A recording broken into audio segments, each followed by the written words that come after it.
हम पढ़ रहे थे रेफ्रिजरेशन एंड एयर कंडीशनिंग के अंदर रेफ्रिजरेशन इक्विपमेंट्स। इसके अंदर अपन ने लास्ट में पढ़ा था एक्सपेंशन वाल्व्स, और एक्सपेंशन वाल्व्स कितने प्रकार के होते हैं ये अपन ने किया था। सॉरी, अपन ने इवेपोरेटर के टाइप पढ़े थे। आज आप पढ़ेंगे एक्सपेंशन वाल्व्स के बारे में या थ्रॉटलिंग डिवाइसेस के बारे में। तो थ्रॉटलिंग डिवाइसेस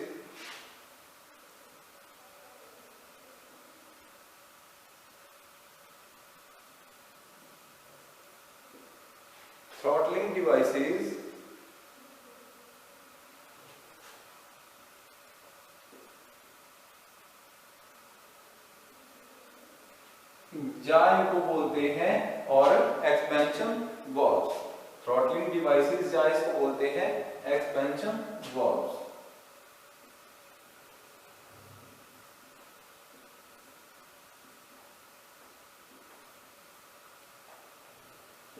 थ्रॉटलिंग डिवाइसेस और एक्सपेंशन वाल्व्स का काम क्या होता है कि ये क्या करते हैं, एक तो टेम्परेचर डिफरेंस बनाते हैं, प्रेशर डिफरेंस बनाते हैं, ठीक है। सबसे ज्यादा टेम्परेचर को रिड्यूस करने का काम एक्सपेंशन वाल्व का होता है, और प्रेशर डिफरेंस का काम भी किसका होता है, एक्सपेंशन वाल्व का होता है। जितनी रिक्वायरमेंट है उतना रेफ्रिजरेशन जो आपकी फ्लूइड है, जो उसके अंदर रेफ्रिजरेंट है, उसको ट्रांसफर करने का टू द इवेपोरेटर। इवेपोरेटर के अंदर जितनी रिक्वायरमेंट है उतना फ्लूइड, उतना रेफ्रिजरेंट ट्रांसफर करने का काम भी किसका होता है, एक्सपेंशन वाल्व का होता है। तो एक्सपेंशन वाल्व के टाइप जो है वो बहुत ही इंपॉर्टेंट है। तो इसके अंदर आपके टाइप आते हैं, सबसे पहले हैंड एक्सपेंशन वाल्व। पहला होता है hand expansion valve. Hand expansion valve means इसके अंदर क्या होता है आपका कि ये हाथ से ऑपरेट होता है। अब आपको पता है कि आपको जितना रेफ्रिजरेंट रिक्वायर्ड है उतना आपने आगे ट्रांसफर करना है, ठीक है। ये तो आपकी कंडीशन है कि जितनी आपकी रिक्वायरमेंट है आगे रेफ्रिजरेंट उतना आगे जाना चाहिए। लेकिन उसको अगर आप मैनुअली हैंडल करें, अगर आप क्या करो, कुछ ऐसा इक्विपमेंट लगाओ जिसकी मदद से उतना ही रेफ्रिजरेंट आगे जाए जितने की रिक्वायरमेंट है, तो उसको हाथ से अगर आप ऑपरेट करेंगे, मैनुअली ऑपरेट करेंगे, तो उसको क्या बोलेंगे, हैंड एक्सपेंशन वाल्व। और दूसरा क्या आता है इसके अंदर, automatic expansion valve. Expansion valve, automatic expansion valve, जिसके अंदर क्या होता है आपका जो कितना आगे प्रेशर कितना जाना चाहिए, प्रेशर मेंटेन करके रखता है। जितने प्रेशर की रिक्वायरमेंट है उतना प्रेशर यहाँ पे बना के रखता है, और जब आपकी आगे प्रेशर डिफरेंस आ जाता है, थोड़ा सा प्रेशर कम हो गया, तो ये ऑटोमेटिकली प्रेशर को फिर से बढ़ा देता है। तो ये है ऑटोमेटिक एक्सपेंशन वाल्व। नेक्स्ट है थर्ड, ये क्या आ गया आपका, थर्मोस्टैटिक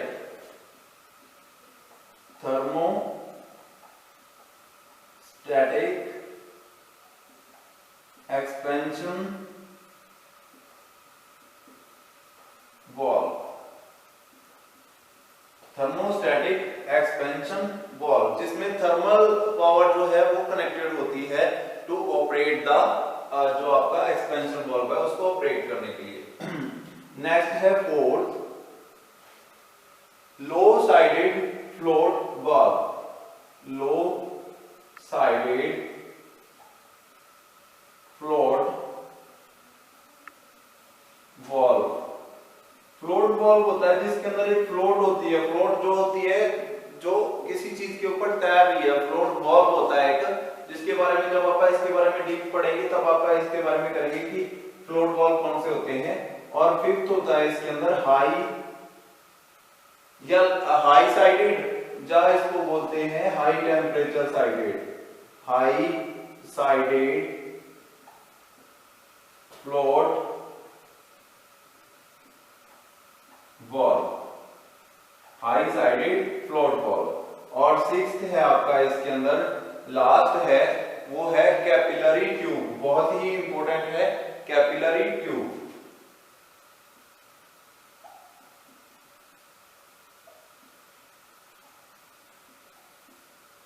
कैपिलरी ट्यूब। तो यहाँ पे आपके 6 प्रकार के जो है वो क्या है एक्सपेंशन वाल्व्स है। Hand expansion valve, automatic expansion valve, thermostatic expansion valve, low sided float valve, high sided float valve और लास्ट है आपका कैपिलरी ट्यूब। तो हैंड एक्सपेंशन वाल्व कौन से होते हैं? जिसके अंदर हैंड ऑपरेटेड एक हैंडल लगा रहता है जिसकी हेल्प से आपका पूरा जो है एक्सपेंशन वाल्व जो वो वेरी करता है, उसको कंट्रोल किया जा सकता है हैंड इक्विपमेंट से। तो इसके अंदर क्या होता है, कुछ पार्ट्स ऐसे लगे रहते हैं, जैसे कि एक पार्ट तो कुछ ऐसा होता है जिसके अंदर जाके ऊपर से एक वाल्व अटैच होता है।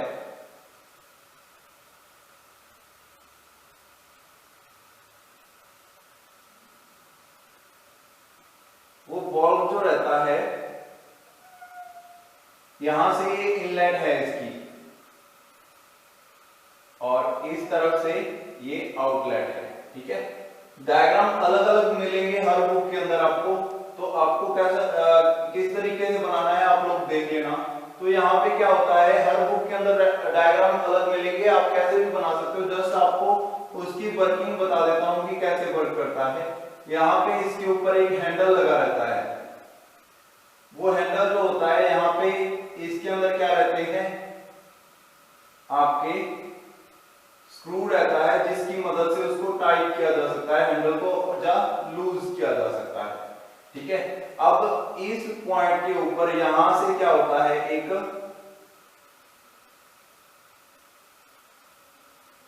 वाल्व जो है वो इस तरफ को आउटलेट होती है। यहाँ पे ऐसी शेप इसकी रहती है आपके वाल्व की। तो यहाँ पे क्या है, एक पार्टीशन है, इधर से इनलेट है और इधर से ये आउटलेट है। यहाँ से ये क्या है आपकी आउटलेट है। तो यहाँ पे क्या होता है, जब आप इसको लूज कर देते हो तो नीचे वाला जो रेफ्रिजरेंट है जो कि यहाँ से इनलेट आ रही है, ठीक है, इधर से ये कहां से आ रहा है आपका कंडेंसर से आ रहा है, फ्रॉम कंडेंसर टू इवेपोरेटर,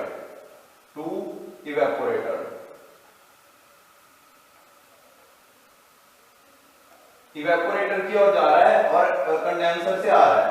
तो इवेपोरेटर की ओर जाते हुए यहाँ पे इसने ये किसके टच में आया, आपके एक्सपेंशन वाल्व के, जो कि हैंड एक्सपेंशन वाल्व है। इसको मैनुअल एक्सपेंशन वाल्व भी कहा जा सकता है।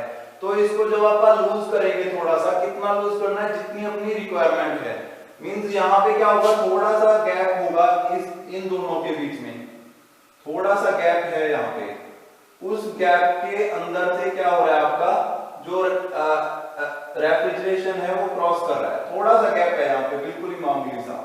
जब आप इसको लूज कर दोगे तो वो गैप बढ़ जाएगा और रेफ्रिजरेशन जो है, जो रेफ्रिजरेंट है, बहुत ज्यादा स्पीड से आउटलेट की ओर जाने लग जाएगा। जब थोड़ा सा और लूज कर दोगे तो और ज्यादा, कितनी रिक्वायरमेंट है आगे, उस हिसाब से आप इसको लूज करते जाएंगे। तो रिक्वायरमेंट अगर कम है तो कम लूज करेंगे, अगर रिक्वायरमेंट ज्यादा है तो इसको ज्यादा लूज कर देंगे।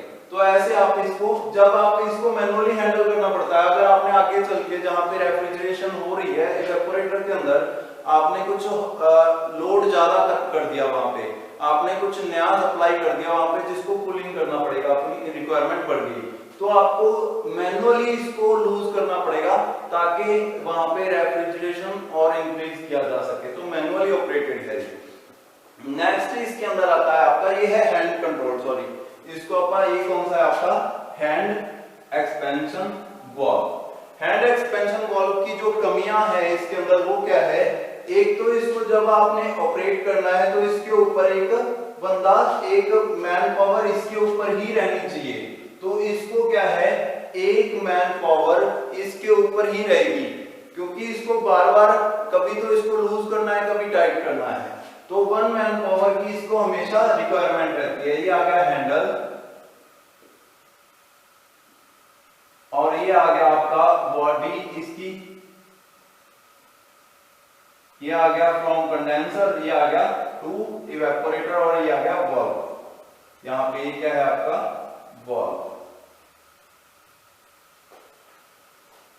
ठीक है, तो हैंडल हैंड एक्सपेंशन वाल्व है। यहाँ पे ये क्या है, इसका स्क्रू है जिसको टाइट किया जा सकता है वाल्व को कम या ज्यादा करने के लिए, टाइट या लूज करने के लिए। बुक के अंदर से इसके अच्छे से डायग्राम देख लेना, वर्किंग सेम रहेगी। कमियां आपको बता दी, एक तो ये ऑटोमेटिक नहीं है, इसको हैंडल करना पड़ता है, बार बार इसको लूज या टाइट करना पड़ता है, जिसकी मदद से इसको जब आपने इससे वर्किंग करवानी है तो इसको कंट्रोल करना पड़ेगा, ठीक है। तो हर बार ऐसा नहीं किया जा सकता, हर बार आप इसको ऐसे नहीं कर सकते कि ये एक बंदे को इसके ऊपर ही रखना पड़ेगा कि आपने इसको कंट्रोल करना है हमेशा। जब आपकी रिक्वायरमेंट है उसको बढ़ाना है, कम करना है, अपने आप नहीं होता। आपके रेफ्रिजरेटर्स के अंदर ये ऑटोमेटिक होता है, लेकिन इसके अंदर ये ऑटोमेटिक नहीं होता, हैंड एक्सपेंशन वाल्व के अंदर। वर्किंग आपको पता चल गई, इधर से रेफ्रिजरेंट आएगा, हाथ से इसको लूज करेंगे जितनी आगे लोड की रिक्वायरमेंट है। इसको पढ़ लेना बुक में से, अगर कोई भी दिक्कत आए तो आप कांटेक्ट कर सकते हो। तो ये है आपका हैंड एक्सपेंशन वाल्व, बहुत ही सिंपल है, बिल्कुल आसान सी वर्किंग है इसकी। इसका काम क्या है, दो काम होते हैं हर एक्सपेंशन वाल्व के।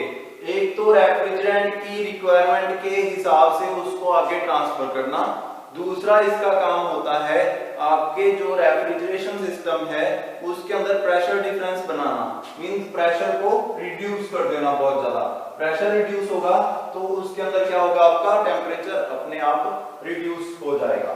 नेक्स्ट है automatic expansion valve. Automatic expansion valve के अंदर क्या होता है, आपके ऑटोमेटिक इक्विपमेंट लगे रहते हैं। ऑटोमेटिक इक्विपमेंट मतलब कैसे, ये स्प्रिंग कंट्रोल्ड होता है, इसके अंदर पोर्शंस बने रहते हैं जिसको आप स्प्रिंग से कंट्रोल करते हैं। डायफ्राम लगा रहता है इसके अंदर। डायफ्राम होता है एक रबर का ऐसा पार्ट होता है जिसके साथ आप कोई इक्विपमेंट अटैच कर दें तो वो उसके साथ ही मूव करता है। तो इसके अंदर कैसे पार्ट्स होते हैं, यहाँ पे एक डायफ्राम होता है बिल्कुल सेंटर से थोड़ा सा ऊपर,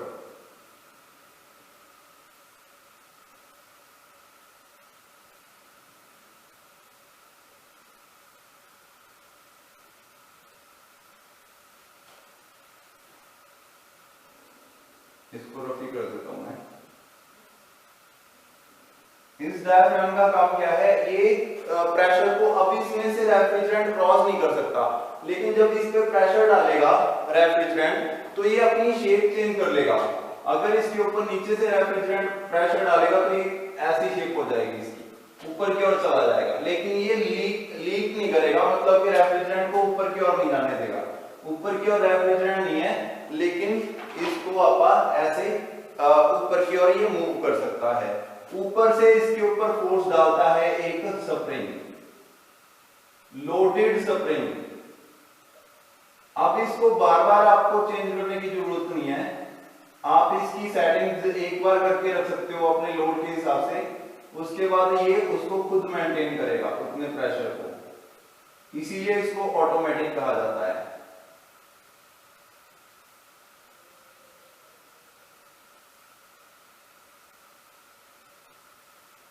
यहाँ पे है एक स्प्रिंग, तो स्प्रिंग की मदद से इसको मैंने लोड कर रखा है ऊपर से, मींस डायफ्राम के ऊपर से नीचे की ओर प्रेशर डल रहा है, जिसको मैंने यहाँ से एक हैंडल है, हैंडल की मदद से इस स्क्रू को मैंने टाइट या लूज किया हुआ है अकॉर्डिंग टू माय रिक्वायरमेंट। तो अब इसको ज्यादा टाइट करना है, लूज करना है, वो अपने ऊपर है। इस डायफ्राम के साथ अटैच है एक वाल्व।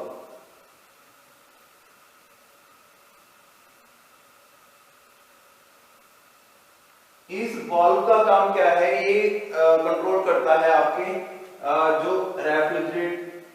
जो आपका रेफ्रिजरेंट है उसकी सप्लाई को। यहाँ पे इसके ऊपर है एक होल,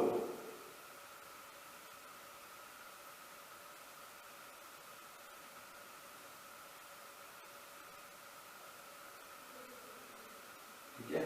अब इस होल के अंदर से कितनी सप्लाई क्रॉस करेगी, जितनी रिक्वायरमेंट है, ठीक है। ये जैसे इधर से इनलेट आई रेफ्रिजरेंट की, ये है इनलेट, और इधर है यहाँ पे आउटलेट आपकी, उसके ऊपर यहाँ पे है आउटलेट,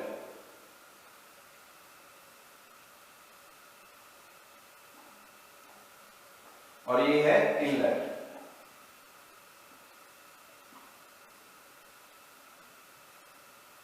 इनलेट और आउटलेट, तो इनलेट और आउटलेट आउटलेट, इनलेट का मतलब क्या है कि रेफ्रिजरेशन जो आपका रेफ्रिजरेंट है वो आएगा, कहां से आएगा, वो आपके जो इसके पीछे कंडेंसर लगा हुआ है, from condenser, refrigerant from condenser लिख देता हूं मैं यहाँ पे, रेफ्रिजरेंट फ्रॉम कंडेंसर,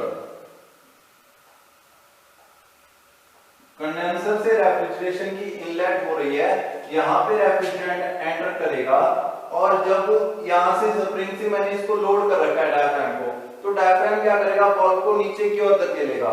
जैसे ही प्रेशर जो है यहाँ से आउटलेट होगी, यहाँ से आगे रेफ्रिजरेंट आपका चला जाएगा। अब ध्यान दो, इस जगह पे रेफ्रिजरेंट आ गया, इस जगह पे अगर प्रेशर ज्यादा हो गया रेफ्रिजरेंट का इस जगह पे, तो ये क्या करेगा, स्प्रिंग को ऊपर की ओर धकेल देगा, जिसके कारण ऊपर की ओर फोर्स लगेगी इस डायफ्राम के ऊपर, नीचे की ओर तो इसके ऊपर फोर्स लग रही है ड्यू टू स्प्रिंग, और ऊपर की ओर फोर्स लगेगी ड्यू टू रेफ्रिजरेंट। अगर फोर्स ज्यादा हो गई, प्रेशर ज्यादा हो गया रेफ्रिजरेंट का इस पोजीशन पर, फिर तो ये डायफ्राम को ऊपर उठा देगा और स्प्रिंग के अगेंस्ट उसको ऊपर की ओर धकेल देगा, जिसके कारण ये बल्ब ऊपर जाके बंद हो जाएगा। बल्ब सीधा सीधा डायफ्राम से अटैच्ड है, तो अगर यहाँ पे प्रेशर ज्यादा लग गया तो डायफ्राम ऊपर की ओर जाएगा और इसको बंद कर देगा। और ऐसे ही अगर ऊपर से अगर प्रेशर कम हो गया तो स्प्रिंग जो है नीचे की ओर आएगा और बॉल को ज्यादा खोल देगा, जिसके कारण प्रेशर जो है फिर से सेम हो जाएगा। मतलब कि प्रेशर को सेम क्वांटिटी में बना के रखने का काम किसका है, आपके डायफ्राम का, और इस वाले जो ऑटोमेटिक एक्सपेंशन वाल्व है ये इसका काम है। ठीक है, इसके अंदर ये है एडजस्टिंग स्क्रू, एडजस्टिंग स्क्रू,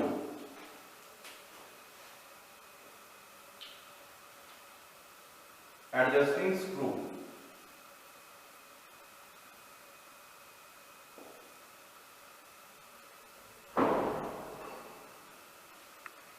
ये है स्प्रिंग,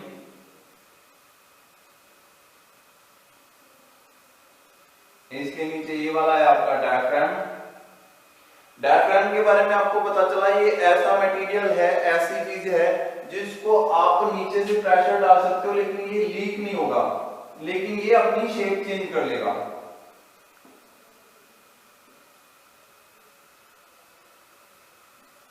डायफ्राम, और इसके नीचे ये है वॉल्व,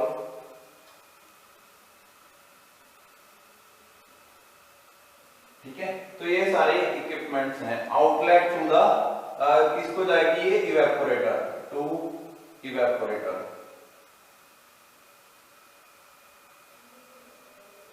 इवेपोरेटर, ठीक है। तो ये सारे इक्विपमेंट्स हैं इसके अंदर जो कि ऑटोमेटिक आपके एक्सपेंशन वाल्व में वर्क करते हैं। तो ऑटोमेटिक एक्सपेंशन वाल्व का काम क्या हो गया, अपने आप प्रेशर को कंट्रोल करना। ठीक है, इसका डायग्राम मैंने यहाँ पे बना दिया, इसकी वर्किंग आपको पता चल गई है। डायफ्राम को नीचे की ओर स्प्रिंग धकेलेगा, इधर से अगर प्रेशर ज्यादा हो गया, गलती से प्रेशर बढ़ गया पीछे से, फिर तो डायफ्राम को ऊपर की ओर उठा लेगा प्रेशर, और जिसके कारण ये वाल्व बंद हो जाएगा, जिसके कारण प्रेशर यहाँ पे नॉर्मल हो जाएगा अपने आप। अगर प्रेशर रिड्यूस हो गया इस पोर्शन में, तो स्प्रिंग इसको डायफ्राम को नीचे की ओर धकेल देगा, जिसके कारण वाल्व जो है ज्यादा ओपन हो जाएगा, जिसके कारण फिर से इधर से रेफ्रिजरेंट जो है बढ़ जाएगी, रेफ्रिजरेशन की क्वांटिटी, और फिर से नॉर्मल हो जाएगा प्रेशर। मतलब प्रेशर को नॉर्मल रखना इसका काम है, इस वाले जो आपका एक्सपेंशन वाल्व है, ऑटोमेटिक एक्सपेंशन वाल्व का काम है। उसके बाद नेक्स्ट आता है आपका थ्रॉटलिंग एक्सपेंशन वाल्व। इसके बारे में जितनी भी वर्किंग है आपको बता दी है, आप बुक में से देखना, अगर कोई चीज ना समझ में आए तो क्वेश्चन कर सकते हो। उसके बाद थ्रॉटलिंग एक्सपेंशन वाल्व है। थ्रॉटलिंग एक्सपेंशन वाल्व के अंदर क्या रहता है, उसके अंदर बस थोड़ा सा चेंज है, बाकी सारी चीजें सेम है। उसके अंदर सिर्फ आपका जो डायफ्राम है वो भी ऐसे ही रहता है, वाल्व भी सेम रहता है, सारी चीजें सेम है। उसके अंदर फर्क क्या है, उसके अंदर एक थ्रॉटल वाल्व लगा रहता है। थ्रॉटल वाल्व की वर्किंग क्या होती है, थ्रॉटल वाल्व का काम होता है आपके जो इवेपोरेटर है उसको जितना टेम्परेचर चाहिए उतना ही टेम्परेचर उसको रिक्वायर्ड है, कि उससे जब कम होगा टेम्परेचर तो फिर वो रेफ्रिजरेंट की स्पीड को कम कर देगा। अगर टेम्परेचर जो है बढ़ गया इवेपोरेटर का, फिर उसको बंद कर देगा। कैसे, फिर उसको बढ़ा देगा। इसके अंदर क्या रहता है, इसके अंदर आपके बॉल्ब्स लगे रहते हैं, बहुत सारे एक्स्ट्रा पार्ट्स लगे रहते हैं जो कि इसको कंट्रोल करते हैं। जैसे कि यहाँ पे आपका आउटलेट जो है वो कनेक्टेड होती है, यहाँ पे स्प्रिंग नहीं होता उसके अंदर, बाकी सारी चीजें सेम होती हैं, यही आएगा सारी चीज, लेकिन सिर्फ उसके अंदर कुछ चीजों का डिफरेंस होता है। जैसे यहाँ पे अब यहाँ पे क्या हो रहा है, यहां से जो ट्यूब है ये जा रही थी आपकी, ये आउटलेट है, आउटलेट टू इवेपोरेटर, तो ये बिल्कुल इवेपोरेटर को ही जा रही है। यहां से मान लो ये आ गया आपका इवेपोरेटर, जब मैं ऊपर बना देता हूं इसको इवेपोरेटर, ये आ गया आपका, यहां पे आ गया इवेपोरेटर।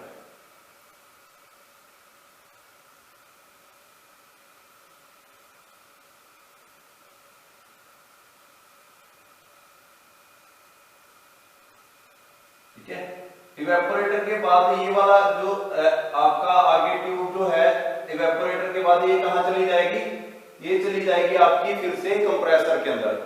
लेकिन यहां पे एक बल्ब लगा के, इसके ऊपर एक बल्ब लगा के उससे एक ट्यूब, पतली ट्यूब कनेक्ट कर दी जाती है आपके एक्सपेंशन वाल्व के साथ। अब ये बल्ब जो होता है इसके अंदर और इस पूरे इक्विपमेंट के अंदर जो रेफ्रिजरेंट होता है वो सेम होता है। मींस जो रेफ्रिजरेंट इस पार्ट में चल रहा है, इसके अंदर जो रेफ्रिजरेंट इसके अंदर चल रहा है वही इसके अंदर रेफ्रिजरेंट डाल दिया जाता है। मान लो ये आ गया वो रेफ्रिजरेंट जो कि उसी पोर्शन में भी था, सेम ही है रेफ्रिजरेंट, यहां पे आ गया पूरा ये रेफ्रिजरेंट। अब आपको पता है कि ये रेफ्रिजरेंट जो है ये वही रेफ्रिजरेंट है जो कि नीचे चल रहा है इसके अंदर, इस पार्ट के अंदर, लेकिन ये एक दूसरे के साथ मिक्सअप नहीं होगा, ये अलग अलग रहेंगे दोनों रेफ्रिजरेंट। जो नीचे वाला रेफ्रिजरेंट है वो तो अपने पार्ट्स के अंदर, जैसे कि आपका यहाँ पे आया एक्सपेंशन वाल्व के अंदर, पीछे से इवेपोरेटर से आपका कंडेंसर से एक्सपेंशन में आया और एक्सपेंशन से अब जाएगा इवेपोरेटर से होता हुआ आगे कंप्रेसर के अंदर फिर से। लेकिन ये दूसरे वाला जो रेफ्रिजरेंट है ये सिर्फ इतने पोर्शन में ही रहेगा, यहाँ पे बिल्कुल इसी जगह पे। बल्ब का काम क्या है, टेम्परेचर को ट्रांसफर करना, टेम्परेचर को एक दूसरे में इससे इस जो आपका इवेपोरेटर है उसे रेफ्रिजरेंट में लेके जाना, ये काम है बल्ब का। मान लो आपके इवेपोरेटर के अंदर लोड कम है, लोड कम होने के कारण जो रेफ्रिजरेंट है वो बिल्कुल कूल्ड रेफ्रिजरेंट, बिल्कुल ठंडा रेफ्रिजरेंट यहां से क्रॉस कर गया, यहां से जो रेफ्रिजरेंट क्रॉस किया वो अभी तक कूल्ड है, वो इतना हॉट नहीं हुआ क्योंकि लोड कम है। तो बल्ब के अंदर भी टेम्परेचर क्या है, रिड्यूस हो जाएगा, जिसके कारण रेफ्रिजरेंट जो था वो लिक्विड बन जाएगा। अगर लिक्विड बन जाएगा वो रेफ्रिजरेंट, अगर लिक्विड बन गया तो वो क्या करेगा, यहाँ पे उसकी जो एक्सपेंशन है वो रिड्यूस हो जाएगा, यहाँ पे उसकी जो वैल्यू है वो कम हो जाएगी। लिक्विड कम स्पेस घेरता है और वेपर्स ज्यादा स्पेस घेरते हैं, जिसके कारण ये आपका डायफ्राम है वो ऊपर की ओर चला जाएगा। अगर ये कूल्ड है, अगर ये ठंडा है, कूल रेफ्रिजरेंट है, तो यहाँ पे क्या होगा, डायफ्राम ऊपर की ओर चला जाएगा, डायफ्राम ऊपर की ओर चला जाएगा और वाल्व बंद हो जाएगा, क्योंकि रिक्वायरमेंट है ही नहीं आगे रेफ्रिजरेंट की, वो ठंडा ही आगे क्रॉस कर रहा है, तो ठंडा वो क्रॉस कर रहा है तो एफिशिएंसी लो हो जाएगी। तो ये क्या करेगा, बल्ब उसको, इसको जो रेफ्रिजरेंट इस पार्ट में है उसको ठंडा कर देगा, जिसके कारण ये ऊपर की ओर उठ जाएगा डायफ्राम। ऐसे ही जब ये हॉट हो गया, बहुत ही ज्यादा गर्म हो गया, अब लोड इंक्रीज हो गया, जिसके कारण हॉट रेफ्रिजरेंट आगे जाने लगा, तो ये वेपर में कन्वर्ट हो जाएगा। ये पूरा रेफ्रिजरेंट जो इस पार्ट में था वेपर में कन्वर्ट होगा, तो ये क्या करेगा, इस डायफ्राम के ऊपर नीचे की ओर फोर्स लगाएगा, इसको नीचे की ओर धकेल देगा। एक्स्ट्रा यहाँ पे रेफ्रिजरेंट होने की वजह से, वेपर बनने की वजह से नीचे की ओर धकेल देगा, वाल्व जो है वो ओपन हो जाएगा, जिसके कारण रेफ्रिजरेंट जो है बहुत ही हाई स्पीड में यहाँ से क्रॉस करने लग जाएगा। फिर से वो जब रेफ्रिजरेंट ज्यादा जाने लग गया तो वो कूल कर देगा पूरे सिस्टम को। तो ऐसे वर्क करता है ये थर्मोस्टैटिक एक्सपेंशन वाल्व। तो अपन ने अब पढ़ा ये तीसरा type, thermostatic expansion valve. Next अपन नेक्स्ट लेक्चर में करेंगे। आज के लिए line. Thank you.